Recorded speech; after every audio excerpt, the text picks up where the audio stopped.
Hi guys, Big Monday here, and today we are casting Dota Athletes 5v5 series. So this is Pro Dota Playaz, this is Vicarious Mind.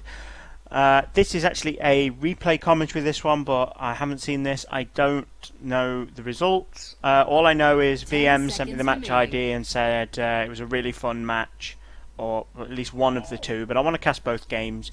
Said the match was a really fun match, so probably a good one to cast. So I was like, yeah, okay, you know what?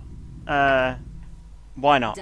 So again, as I say quite often doing these at this level, picks and bans, not that big a deal. I think at this level it's more important to focus on your own team's synergy than what your other team are doing. If you know exactly how your plays are going to go, then usually you've got an advantage against players at this level. A lot of the teams in DA, since it's free to enter, sort of, they're below 3k MMR, so even if you just, completely random your bans, but you pick, think about your team synergy, have a good balanced team on your own team, regardless of what the other team has. You're probably going to at least do okay. 10 seconds remaining. So once you get into the sort of 4 to 5k mark, you've really got to start thinking about the bans. And there are players and teams that are that high in DA, but certainly while we're still in the group stages, it's not that big a deal. It's probably worth keeping an eye on what the other teams are doing. Maybe the ones at the top of the group that are completely wrecking everybody. You probably want to be banning out their best heroes and looking at what combos they're doing. But at this level, I just expect people to pick what the guys in TI5 pick. So we've got a Leshrak. He's been really OP, really popular recently.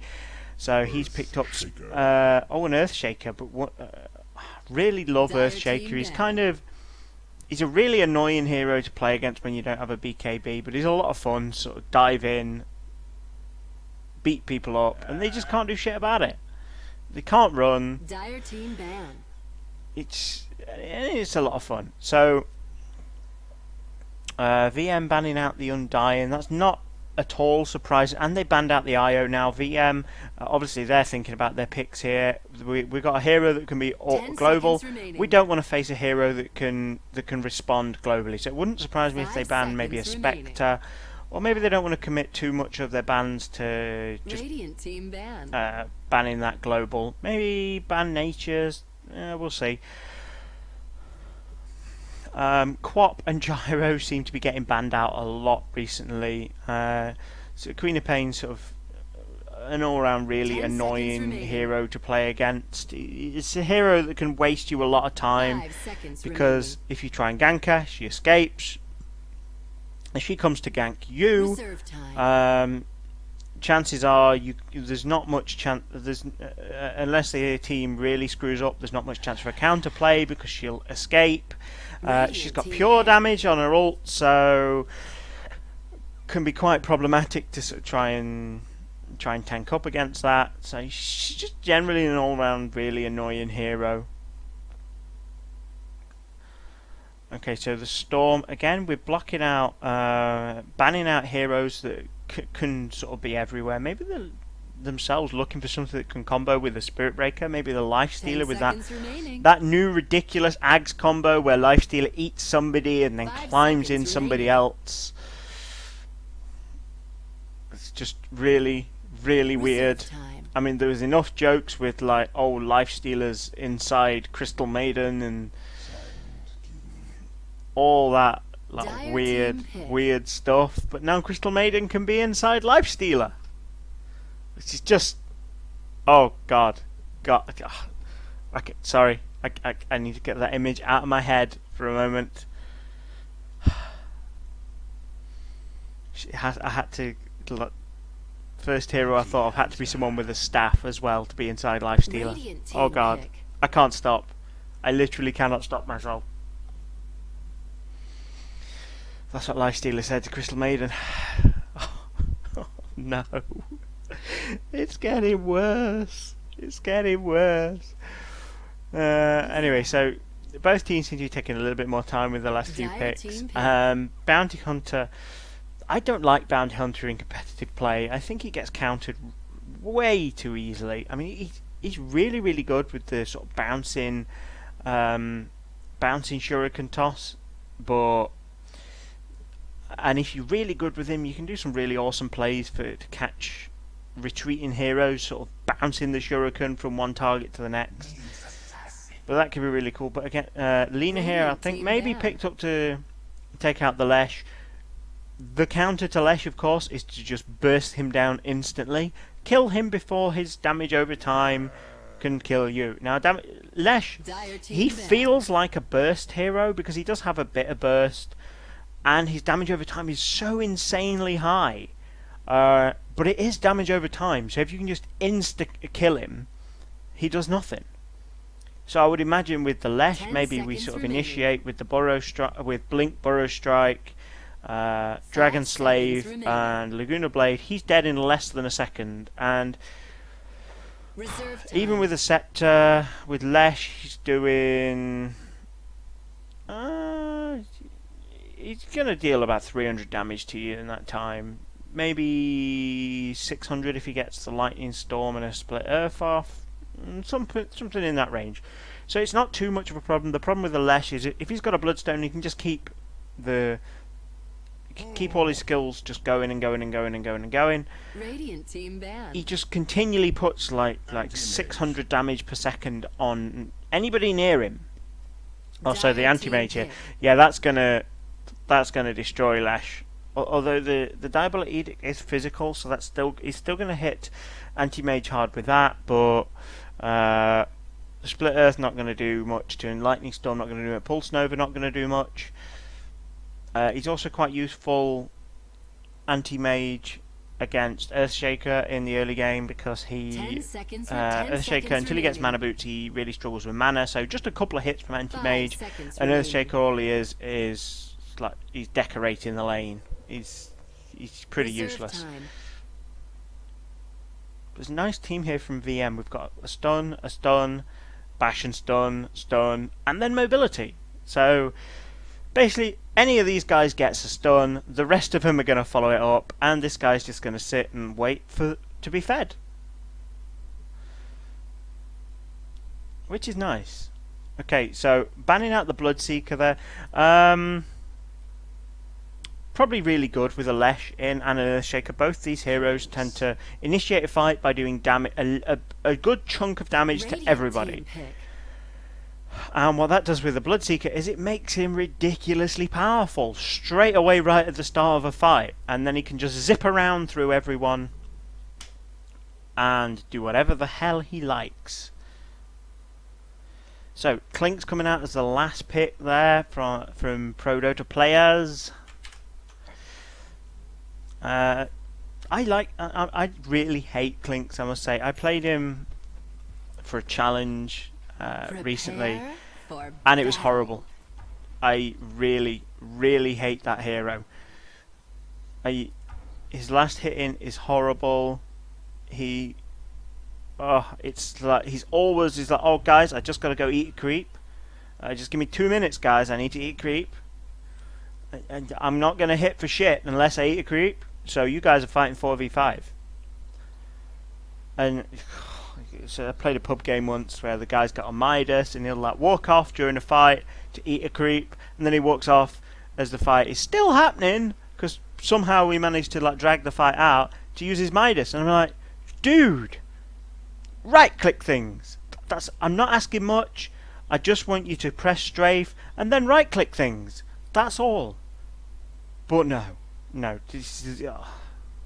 we all get the players. You know, like the guy had a sniper the other day in a game. He would literally stand like right at the max distance of his ult, and he would do nothing, literally nothing. Didn't even apply shrapnel, and wait till someone's getting towards low, and then just sort of try and time his ult to kill steal. 30 seconds. There were no right clicks, nothing. Let's just take a quick look because it looks like we're looking for a kill here. Also, the Spirit Breaker's coming in on the Clinks. Clinks does not have Invis, so he's not going to be able to get out. We're going to follow up with a Burrow Strike. Lena's going to get the Light Strike away, and he's going straight down. So first blood goes to VM there. And I don't really know what PDP are doing. I mean, looks like they're looking for a block, but it looks like they're not. The battle They don't want to begins. contest runes. Money to burn. So we've got easy kill, and a free rune goes to VM.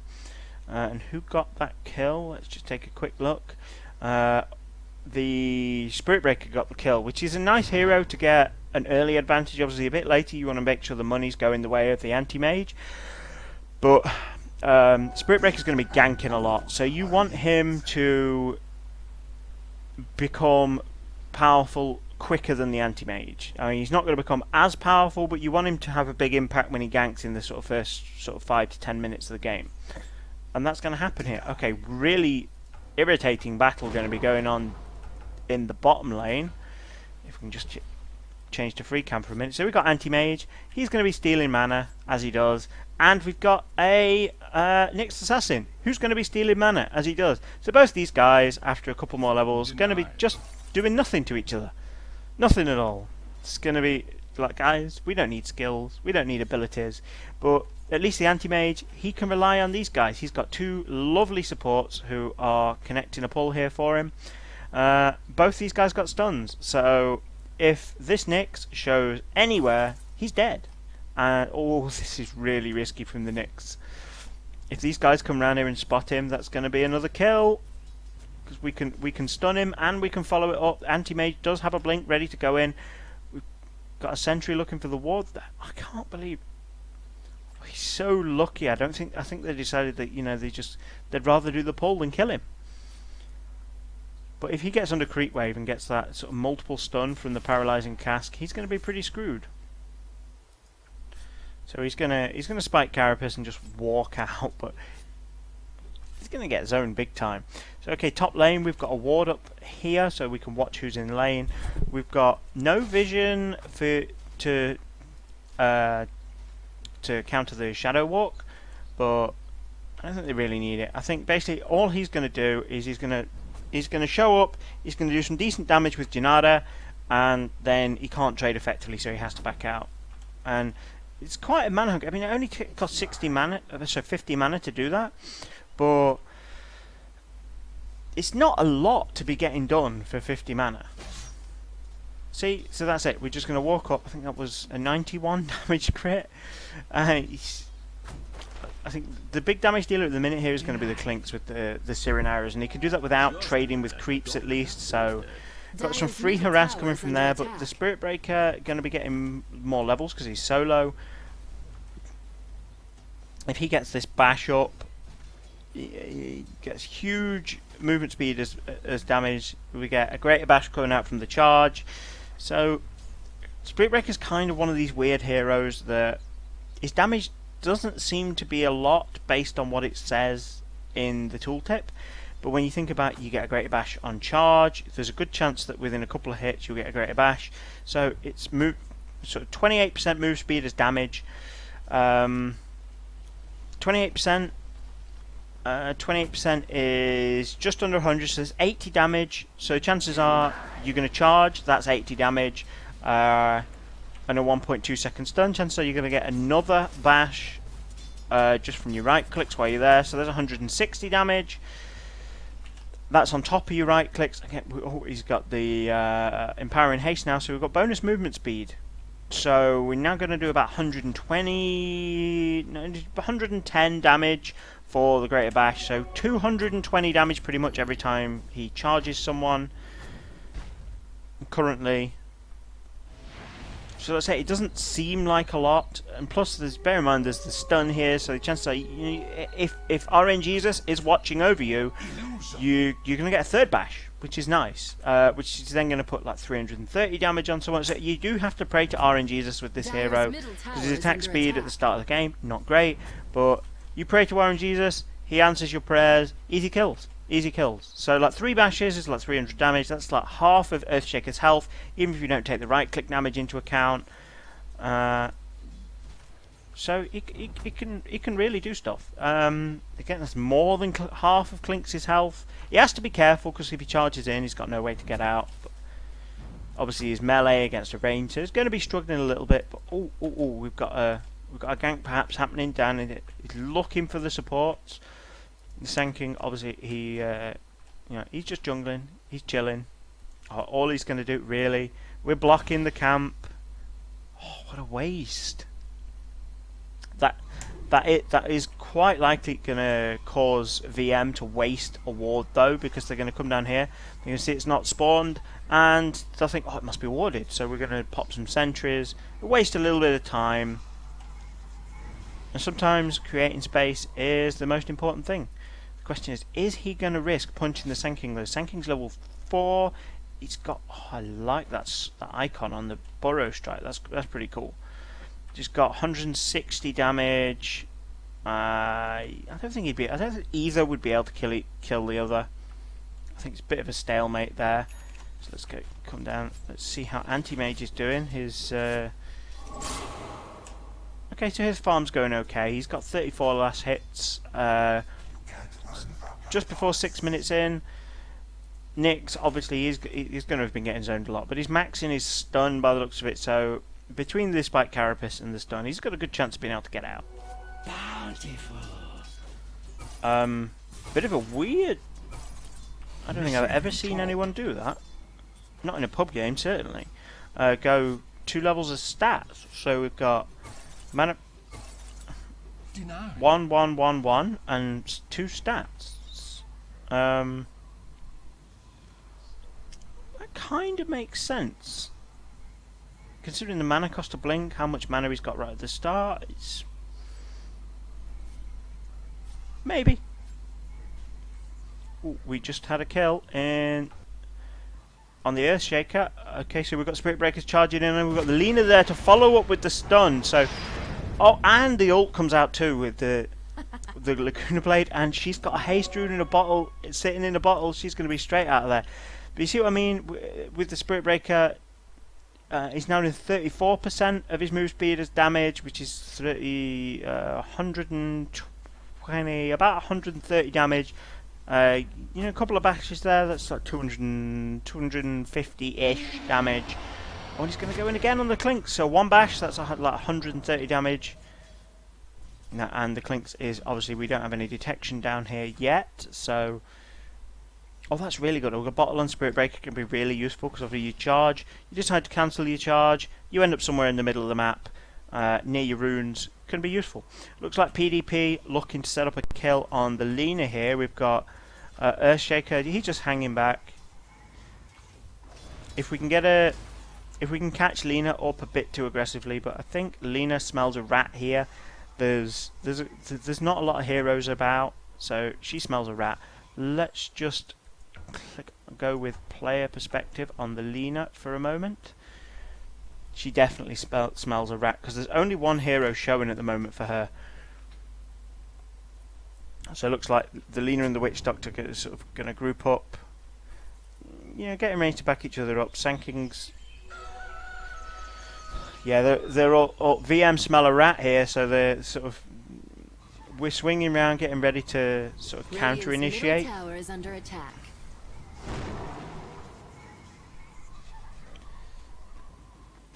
Ooh, nice hairdo, Lina. Lina's one of my favourite heroes in this game. It's just the floaty boobs, man. It's the fact that Lina... I mean, there's a lot of characters in games that have like weirdly disproportionate or unusual jiggle physic boobs. Lina, the first time I was playing Dota and noticed how Lina's movement animation is basically her being led around by her floaty, gravity-defying boobs. I just pissed myself laughing. I mean, you watch how she moves. You watch Lina. She's literally being led around by her floaty boobs. And she's flying, so those boobs are making her float. Lina is like they are basically 2 Zeppelins there. That they are carrying her through the air, and she follows her boobs. That's how it works with Lina.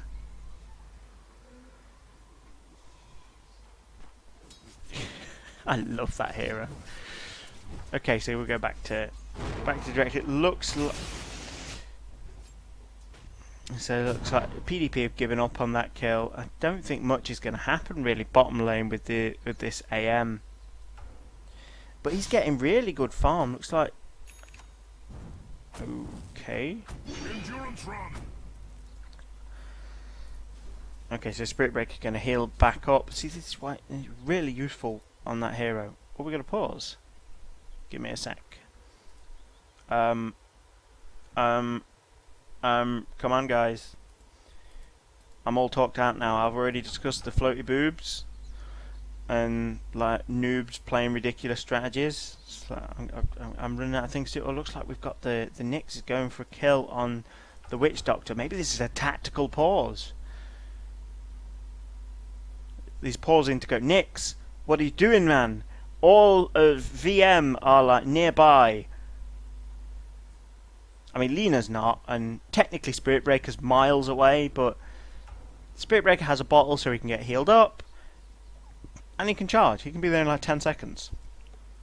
Witch Doctor's full, so it's not like it's going to be an easy kill for Nyx. And Witch Doctor, sadly, doesn't have detection. No detection on Sand King. Nobody has detection, so we can't find the...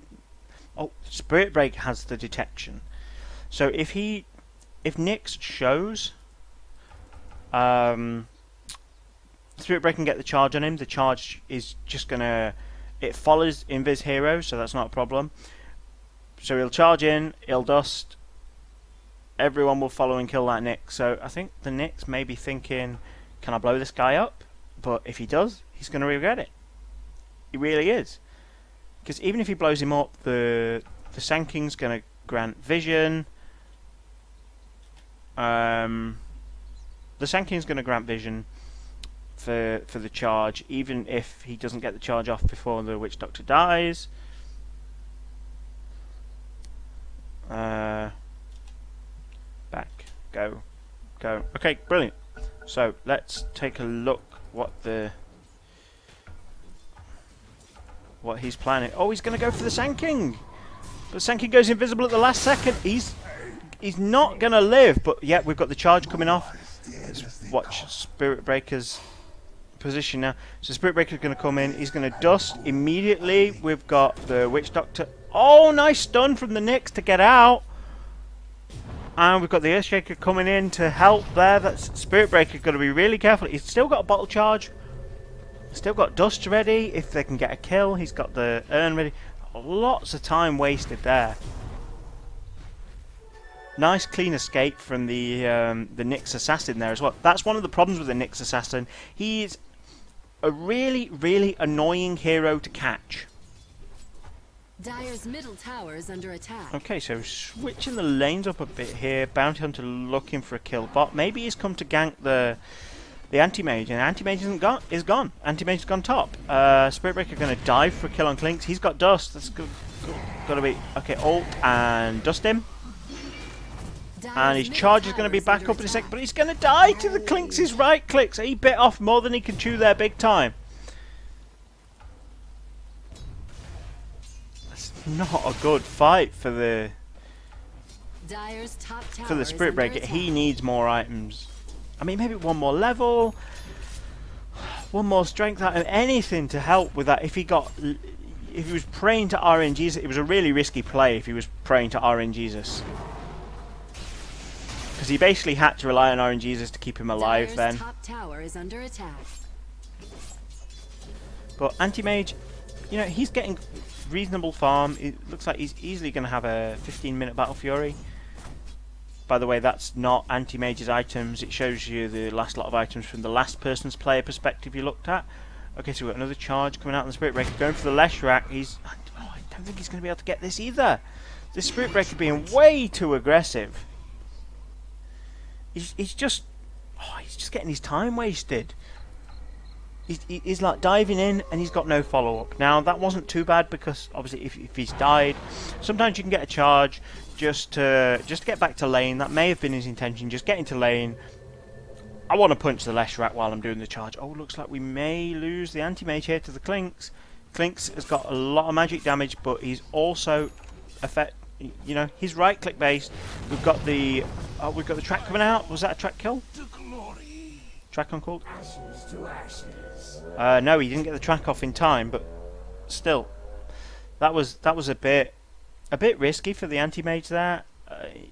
you know, we don't have much vision up here, and he's going to go into the enemy jungle while he's low.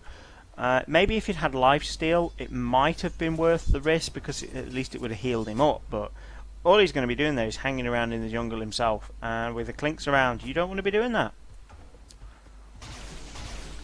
I suppose he thought he can just blink out, but that Clinks can blow you up. You've got to have fast reactions to get away from a Clinks, because there is quite a significant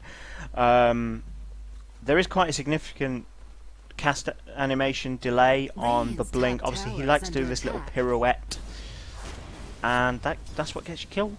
Even if you react fast, you know, you got that sort of, it takes like at least half a second to do the animation, I think.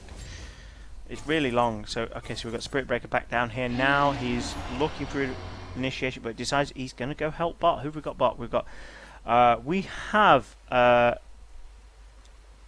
okay, he's coming to help the Witch Doctor. I think he's given up, decided to fight mid, because he doesn't want the Bounty Hunter in the next spot. He's decided, you know, both those heroes are really annoying. Chances of me like catching them quite low. Let's help mid. Mid needs help. But I would think, you know, both teams looking for somebody to step that little bit too far. Okay, Spirit Breaker. Oh, we've got a Nyx Assassin looking for a kill in the jungle, but Spirit Breaker's going to go on. Oh, this is going to go. Oh, he's sort of he's up on the cliff from the bash. I think he's maybe going to be able to walk out with the Invis. No, the AoE takes him down. Oh, unfortunate. That was. You can't do that when that's way too aggressive when the rest of the enemy heroes aren't shown. You have to assume they're sitting just in range to help. I know it's kind of hard. You see somebody and you're like, I want to kill that guy. I want him now. Must kill assholes. But you can't do that. You have to sit and think about your initiation first. And Anti-Mage's going to get higher with his blink. Yeah, he's got plenty of time to blink there. Spirit Breaker charging in case they decided to turn the fight, but I think it's probably best if he waits to his tier 2 and cancels the charge. Yeah, he's cancelled that. Smart thing to do, because at the moment this game going the way of PDP. Only slightly. I mean, PDP got much more vision. You know, they're looking for like pick-offs and kills. VM at this point just defensive warding, but I have a feeling this game, this game, you know, it's an anti-mage. He's being left alone. Not anymore though. Bounty Hunter's tracking him. Oh, he's got both. We got the Bounty Hunter and the Nyx. They're gonna blow him up. Are they gonna get? Gotta get him. No, he's out. He's at his track though. Dire's middle tower is under attack. We need to follow up. Come on. Stupid camera. I don't want to see what Lena's doing. I want to see the escape. I'm going to change to player perspective here. Look what the anti-mage is doing. He's got healed up a little and he's come straight back in. Pick off on the bounty hunter. See, that's the difference as you get into higher levels. When you're low, you don't necessarily just run back to base. You skirt the edge of the fight. You look, can my team heal me? Can I actually go back in safely and get a pick off? And you just sort of sit there and you think about it. Is it possible? Is it worth it? Ooh, looks like we've got a replay bug here. Look at this answer. I mean, he's got no lifesteal, so he can't really sustain himself in the jungle. But he just chews through those camps really quickly. Spirit Breaker going for another sort of very iffy charge, and he's going to get the slow coming in for the Leshrac, but they don't want to chase that. Don't want to chase the Spirit Breaker. He is quite fast. You don't want to chase him for a long way. Oh, he's going to reinitiate. He's got his ult ready and dust, so, and punches him in the face. Oh, I love that. Love that ability.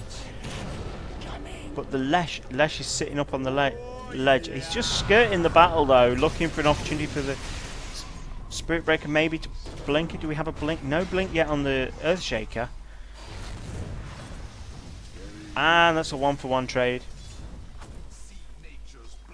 But I would think we're going to get a tower for PDP here now, because we were looking at a lot of low heroes for VM. If PDP are quick, they may be able to take this tower, but they've got to be quick before VM get healed up and come back in. Which is exactly what's happening now. Okay, let's change back to directed. Okay, so quickly, so Anti-Mage is once he got quite a quick Battle Fury, but after that they've been putting some pressure on him, and he's not really got a lot else since his Battle Fury.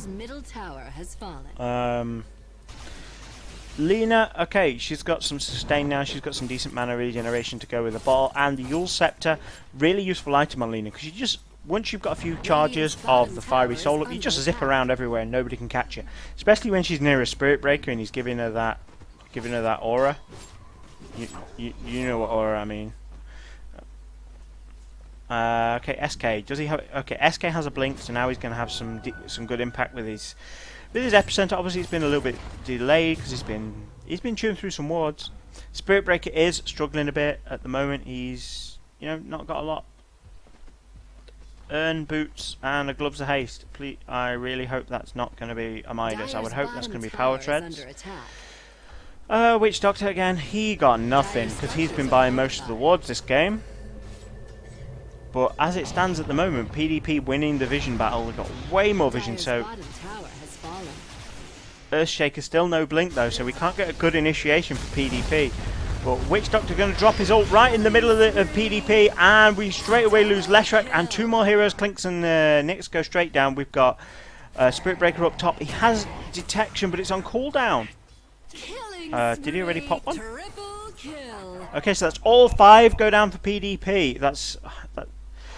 And that will have swung the experience graph significantly in the way of VM. I think, although the kills were the way of PDP in the early game, I think Anti-Mage was getting a lot of farm. So I would think the graphs would be in favour. Yeah, they're in favour of VM, and that has just pulled them significantly in favour. That's a 5,000 net worth swing from that last fight.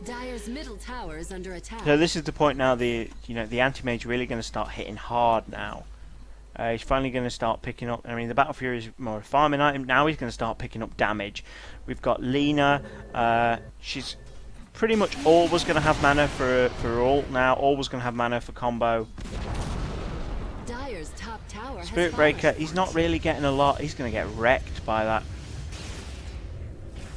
Spirit Breaker, questionable again. Definitely questionable initiations. It's kind of, that's the problem with the Spirit Breaker, is the only way to play Spirit Breaker is to play super manly and have balls of steel and just go in. It's like, must fight. You are Spirit Breaker, must kill things. You see things, you charge them. You're a ball. But sometimes that goes horribly wrong. Sadly, Lina getting picked off there as looked like she was backing out. She realised she was a little too far up, but it was too late. There's two beautiful invisible heroes sitting there ready to pick them off. Really need some detection for VM here. Not got enough detection. I mean, they've got reactive detection, but we need some wards up in sort of critical places. But they've really got to gank this AM and gank him successfully. We've got the Clinks and the Leshrac sort of coming over, but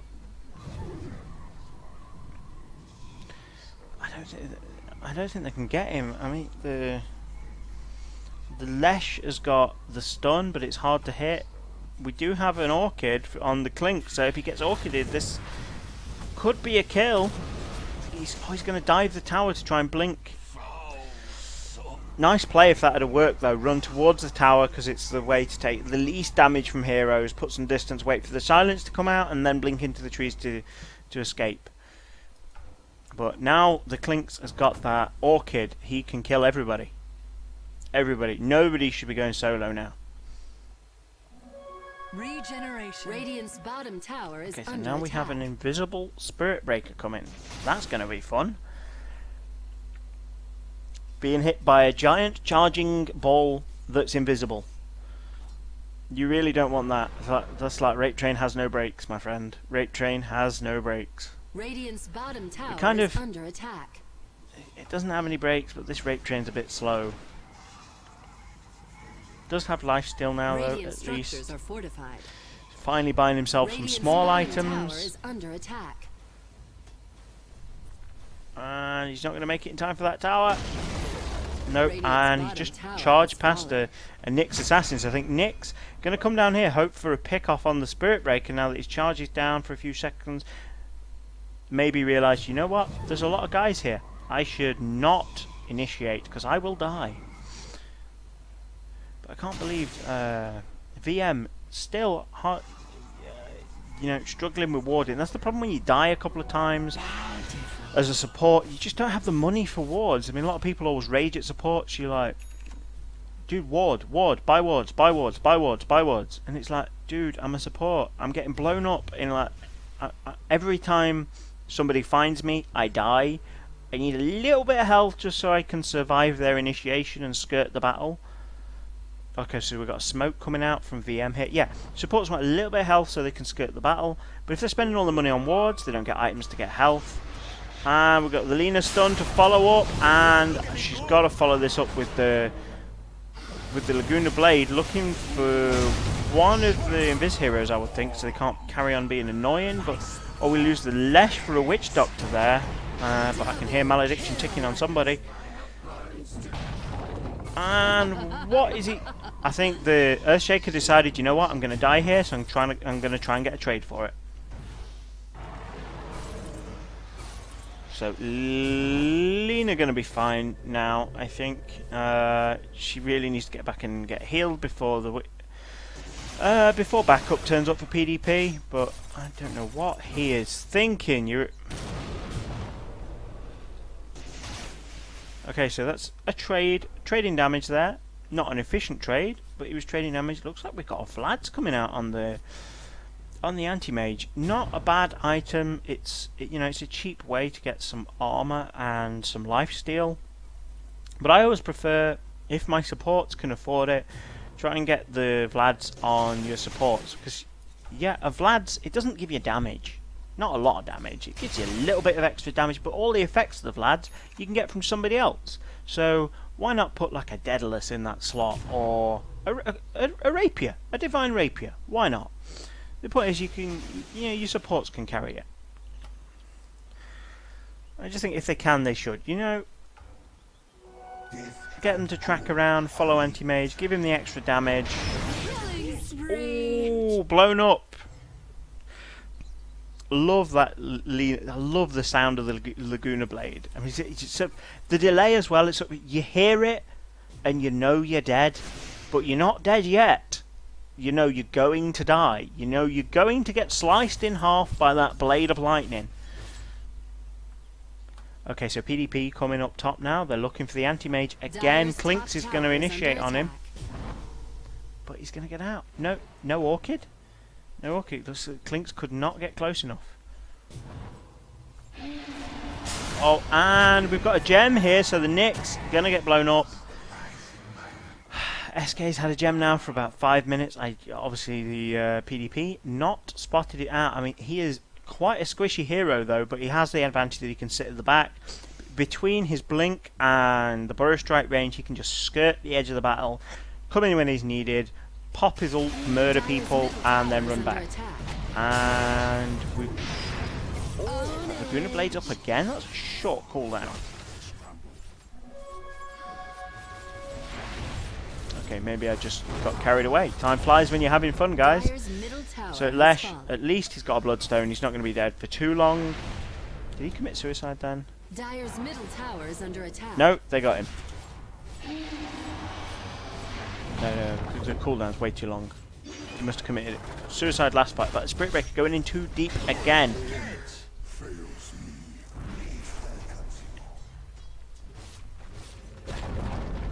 Dire's middle tower has fallen. That's the problem when you go ball deep, dude.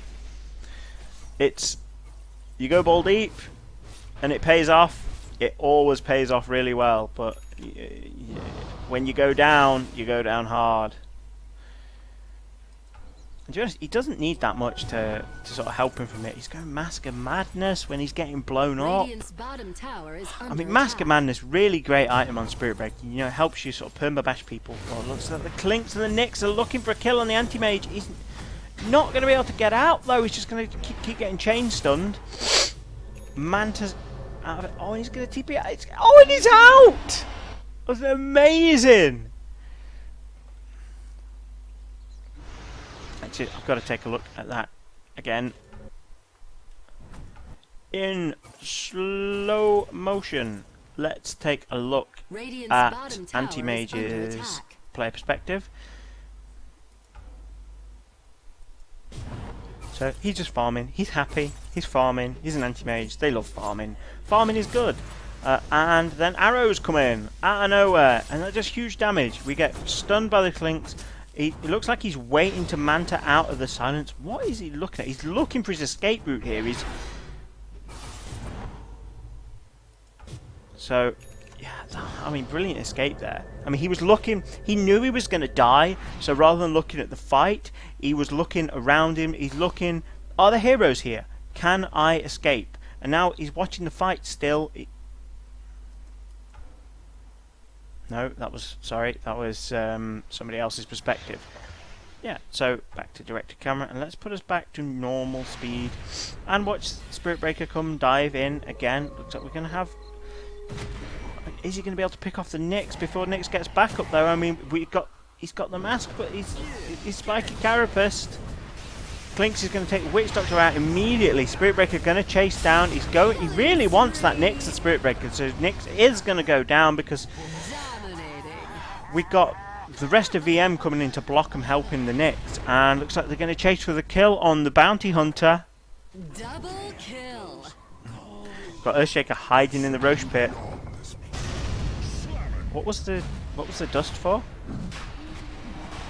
He was worried he picked up an Invis rune or something.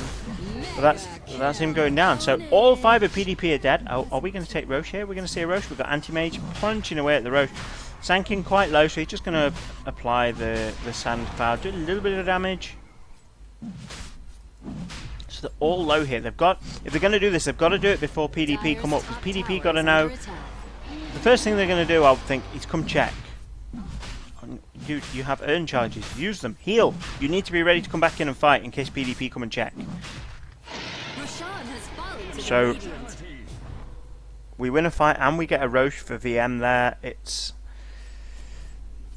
certainly going the way of VM this game. Don't think PDP not out of this game yet, but it is not looking good at all.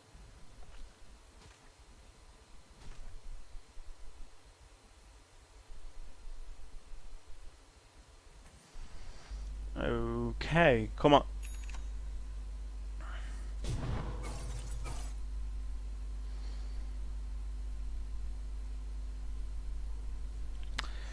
So it looks like we're just going to back off and farm a little bit now. Oh, I hate this.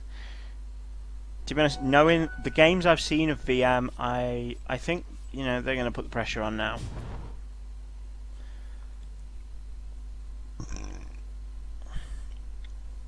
I know they're going to use this Aegis. They've got the Aegis on the Anti-Mage. He's got a Basher now. He's got a Manta. He's got a Battle Fury. He's going to hurt people a lot, and he's going to hurt a lot of people. So, Lina looking for the stun now. Anti-Mage, oh, doesn't even get time to follow up because that Earthshaker is just gone. I bet he's regretting throwing a Fissure on such a lovely lady. We've got Spirit Breaker popped a dust there. I think he was looking for Invis heroes, trying to scout the back, just trying to make sure they don't pick off the Witch Doctor. And there's the initiation going in on the Nyx. He's going to get blown up before he can do anything. But we have an Anti-Mage here who is well farmed, and he is going to destroy people. He's got an Aegis who he can just keep going. That's 3 down for PDP already. All we've lost is the Spirit Breaker. I don't think they have enough left to take down the Anti-Mage, so looks like we're going to get an easy rest. Earthshaker going to come in. Oh, we've got a buyback coming out from the Bounty Hunter, but I don't think they can chase him away. Certainly not before he takes that Rax. Come on, 1 hit on the Rax and it's gone. Ooh, poor Clinks. They who live by the wand shall die by my blade. So we've got anti-mage. I don't think. Surely he's not going to chase this. Surely he's just going to hit that Rex that last couple of times and then leave. It is getting a bit risky to stay, but it's got backdoor protection on it.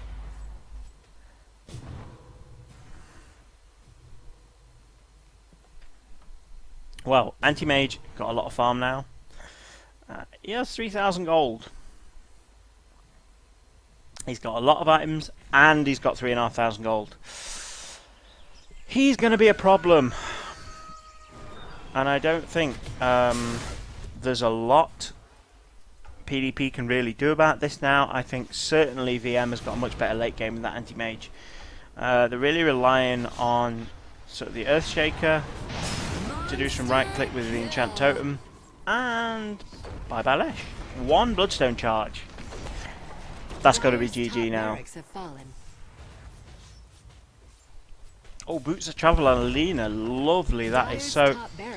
We've got this global hero, and now we can join him. Yeah, that's going to be a second set of racks. I think there's not really. I don't think there's anything PDP can really do about this now. That anti-mage is looking fat, and he still has 5k. That's got to be a bug. Is that showing the wrong player? No, 5k gold. What the hell is he building? Please don't tell me he's buying a. Oh, okay, he's buying an Abyssal Blade.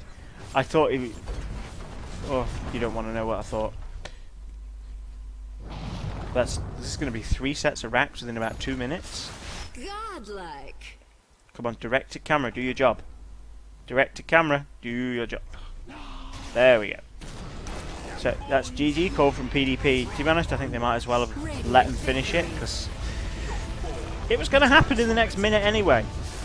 So well played there to VM. Game is hard, man. Game is hard. Some mistakes from both teams there, but obviously VM got a much better late game, and Anti-Mage got an early Battle Fury. It's game winning, guys. And he just finished up the Abyssal Blade as well, so then he's got a ridiculous stun. Stuns a target enemy for 2 seconds, piercing through spell immunity. And then we've got the 1.2 second stun from the passive bash. This is just ridiculous stun. It's like anti-mage is going to punch you and punch you and punch you and punch you and punch you, and you ain't going nowhere. You got to rely on somebody else to save your ass, and that ain't going to happen. So, guys, hope you've enjoyed this. If you have, please check out Game 2. It will be going up shortly. Have a great day, guys.